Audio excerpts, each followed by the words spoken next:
Oh, it was amazing. I mean, I thought, for me, that was the first time I'd ever seen that play, and these guys, Kitchen Dog, did just such an amazing job, like really not only let me see the play, but actually kind of added things to it. I mean, I went back and reworked the script after that production, and lots of stuff has kind of stayed in there for subsequent things, just ideas that they had, ways that actors did things, gestures, jokes, just things that came up. So it was pretty amazing to have a first production like that, where it not only like reinforced what I thought I was doing, but kind of added new stuff.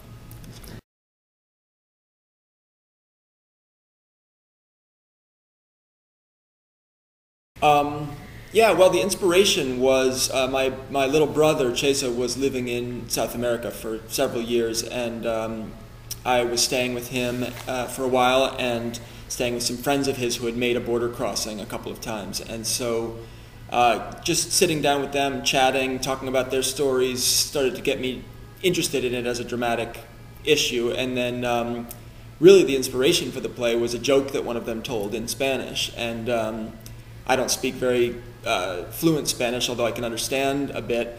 My brother speaks it very well, and just there was something for me very theatrical about hearing a joke in another language that then that I could kind of get where the person was coming from and what the backstory was, even without knowing the words. And I thought it had a lot to do with sort of what language is, how it works for us, how we process it, and how we make relationships with people through language or despite language and stuff like that.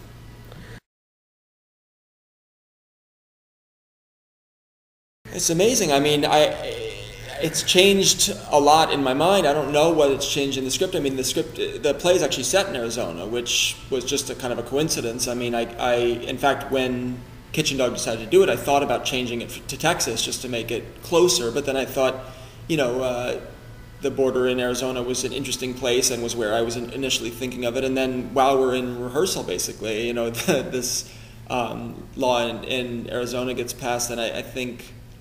I don't know. I mean, I don't know that we're trying to stay away from like strict topicality. You know, I don't think Chris, the director, or myself, I don't think we've tried to make much of that. But I do think it's just interesting that the country is still, you know, convulsed by this issue.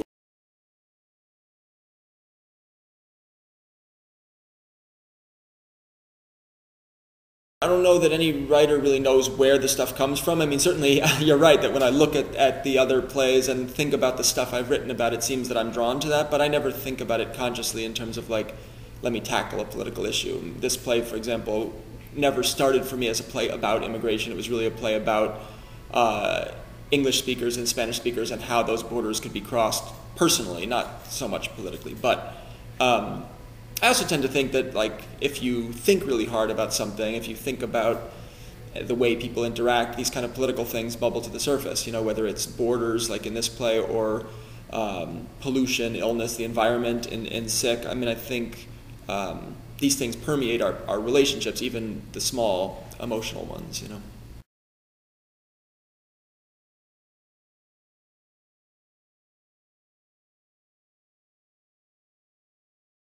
It was pretty surreal, mainly. I think there's something quite odd and kind of disconnected about seeing somebody you know and love, somebody like in your family, become a caricature in the way people become caricatures in the media. I don't just mean my dad and the way he was portrayed, but I suppose anybody, even the people, even celebrities and actors and stuff, probably barely recognize their public persona when they see it on TV or in newspapers. So there was something odd about that, about the disconnect of the person I knew versus the story that was told.